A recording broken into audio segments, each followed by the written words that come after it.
Perhaps it loves some forms of life more than others. The derangement. The machines weren't always so angry.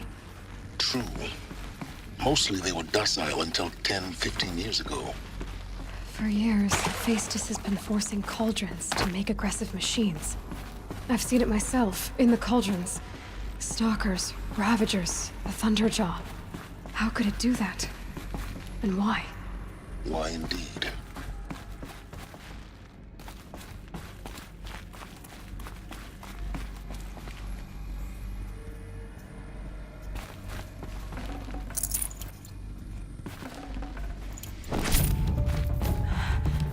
I think this is it. Elizabeth Sobek's office. But it's sealed up. More eclipse. Careful now.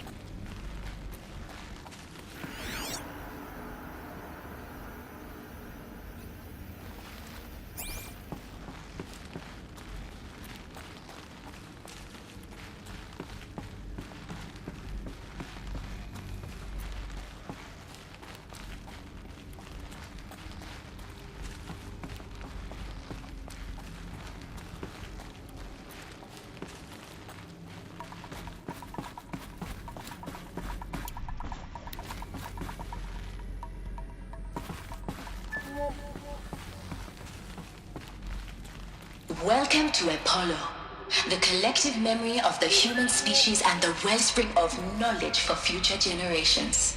I am Samina Ebaji. Until recently, I was director of the International Collective Memory Institute in New Tehran. As a heritage professional, I devoted my career to the preservation of human knowledge, creative endeavor, and cultural achievement.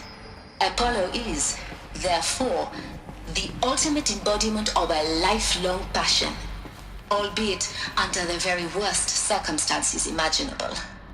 The challenges before us are immense.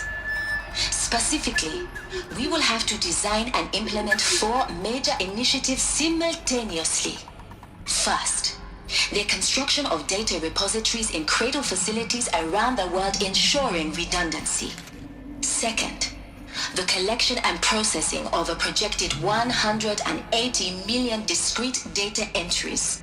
42 zettabytes of data in Mandarin, English, Spanish, and Arabic. Third, the transferal and encoding of all that data onto DNA encapsulated in synthetic fossils. The only medium capacious and durable enough to safeguard it without degradation for the centuries to come. And last, but not least, the development of the holographic interface and gamified curricula, by which future humans will commune with Apollo, progressively unlocking heuristic learning modules, leveling up their knowledge and skills they will need to take control of the terraforming system. That is the future towards which all of our efforts will be directed. Not just the preservation of the past, but the seed for the flourishing of a new tree of knowledge. Welcome, and let us begin.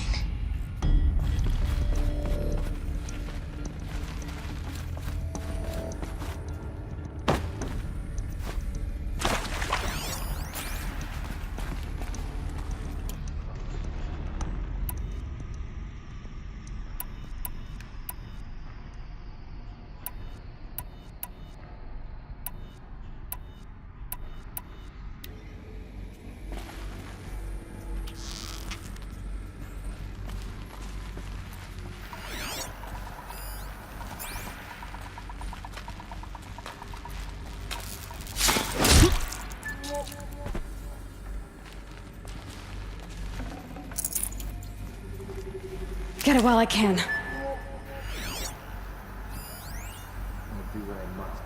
All of this lost. The ancients' greatest gift to us. Greatest? How about the fact we exist at all? To abide in ignorance is a curse, Aloy. You of all people should know that.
I will teach you.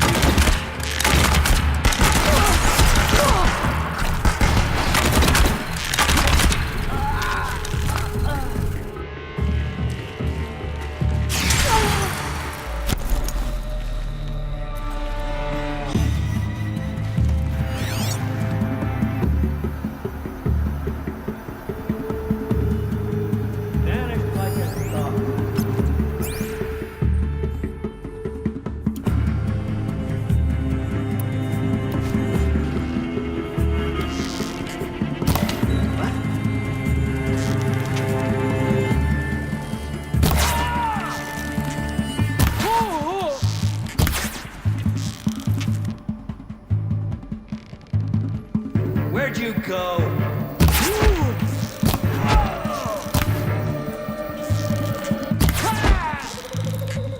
Disappear!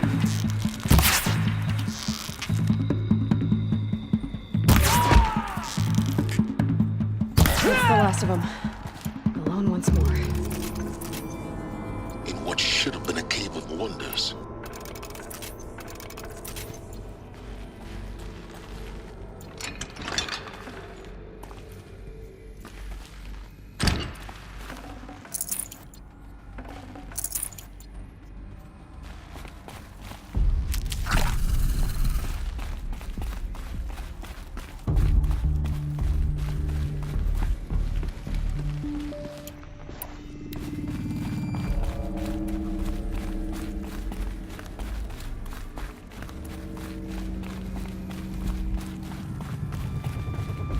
Welcome to Hades, Zero Dawn's extinction failsafe protocol, the ultimate killer app. Now, I know what you're thinking. The purpose of Gaia is to resurrect life. So why give her a subordinate function, only purpose of which is to wipe out life all over again? I mean, what? Just plumb crazy, ain't it? Well, no, it isn't. Reconstituting a biosphere? That's a tall order. Tech smart as Gaia may be, odds are she won't get it right the first time. I mean, imagine you're Gaia, 200 years from now, and this new biosphere growing, it's all gone wrong. Alkalines are skyrocketing, coniferous forests eroding under the lash of superstorms that would have drowned Noah. It's chaos, spinning top that won't stop wobbling. Now what are you gonna do? Release phase 1 organisms into that hot mess? Hope their CO2 and methane can balance out what you got started? Hell no. What you're gonna do, Gaia, is step aside while Hades takes over and does what you're just too darn nurturing and life-loving to do, which is burn that misbegotten mess of a biosphere to the ground so Gaia can start over. Okay, not burn, more like reverse terraforming operations and suffocating. But you get the idea. Hades takes the biosphere back to zero.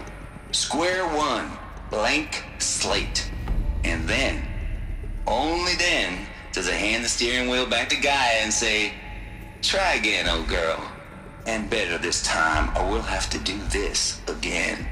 That's Hades. It's pretty badass when you think about it. Extinction on demand. Death on speed dial. All for the greater good, of course, but still, kind of metal. So welcome to Hades. Welcome to the void. Okay, so if that's the original purpose of Hades, why does it want me extinct? We need more data. And how does it end up in the wreckage of a Pharaoh Titan, getting worshipped by the Eclipse like some kind of god? I'm learning as you are, Aloy. Keep searching. Looks like the only way onwards.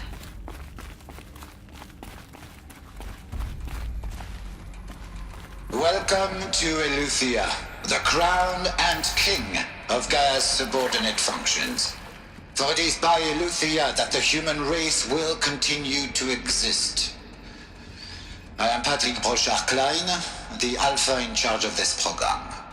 Now let one thing be perfectly clear from the outset. Eleuthia is not a genetic engineering project.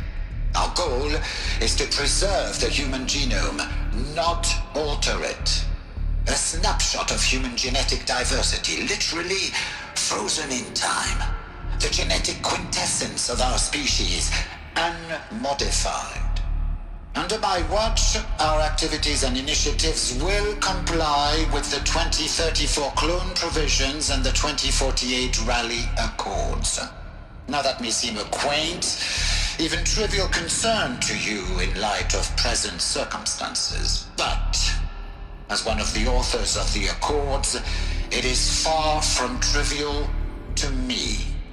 The practical challenges before us are staggering in scope and complexity, but not insurmountable. No. Global collation and provisional storage of zygotes, perfection of exogenic technologies, design and perfection of servitors to provide nurture and inculcation during early child development. All of these program components must and will proceed in tandem. To say nothing of the breakneck construction of cradle facilities at sites around the world. So, si vous êtes prêts, let us begin. Are these what I think they are? Artificial wombs. Machines to spawn a new generation of human beings.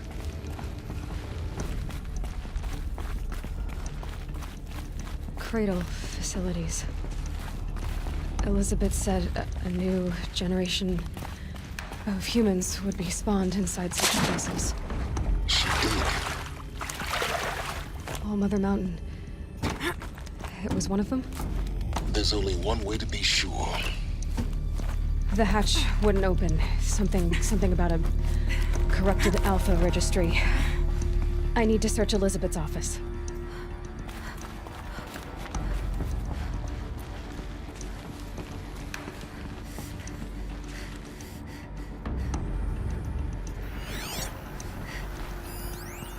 Us would benefit from antilopinate morphologies, though caprid forms show superior load-bearing capability. Hold something. You're a quick study, Gaia. Dr. Sobek. Got removed. As I have conducted this comparative analysis of mammalian morphologies, I've gathered extensive data on the quaternary extinction event. Oh? And your assessment? Gaia? Logically speaking, the extinction was a natural consequence. And yet... And yet, I find the loss of megafaunal species unaccountably sad. That they passed forever into oblivion causes me to experience a grief that is difficult to describe. Am I malfunctioning? No, Gaia, you're not. This is good. This is very good.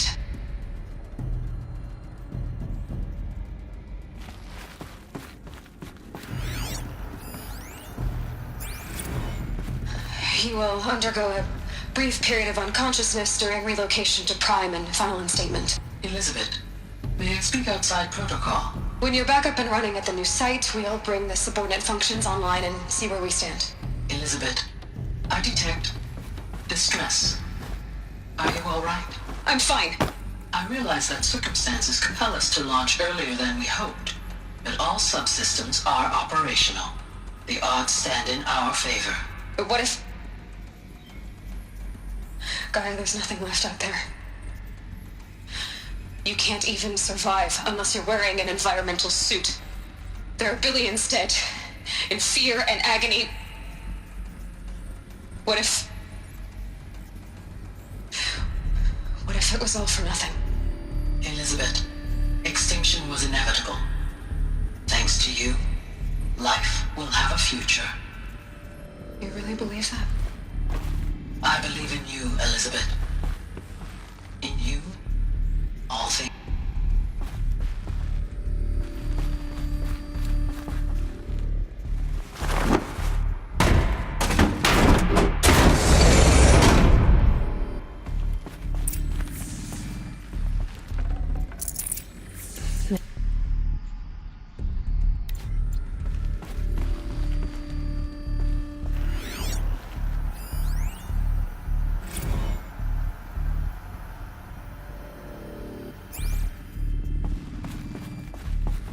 The Alpha Registry master file. Intact? Yeah. No signs of corruption. Then what are you waiting for? Copy the file. With this, I can restore the registry at the hatch inside Allmother. Open it. Go inside. And grasp the secrets within. Where I was born. Maybe who gave birth to me. Who? Are you really so naive? There will be no who waiting for you there, Aloy. Whatever birthed you into the world was a what, not a who. You bastard. Oh no, I had a legitimate birth. It's you, Aloy, who are the creation of a machine. But what kind of machine and why? Why were you created?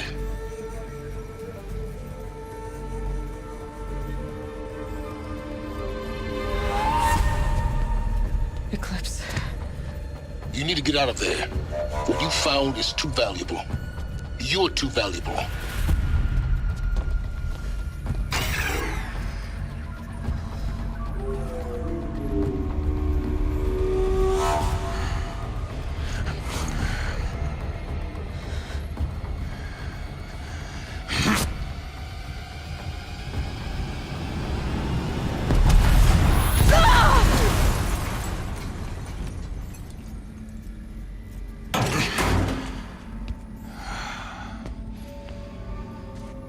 Still alive.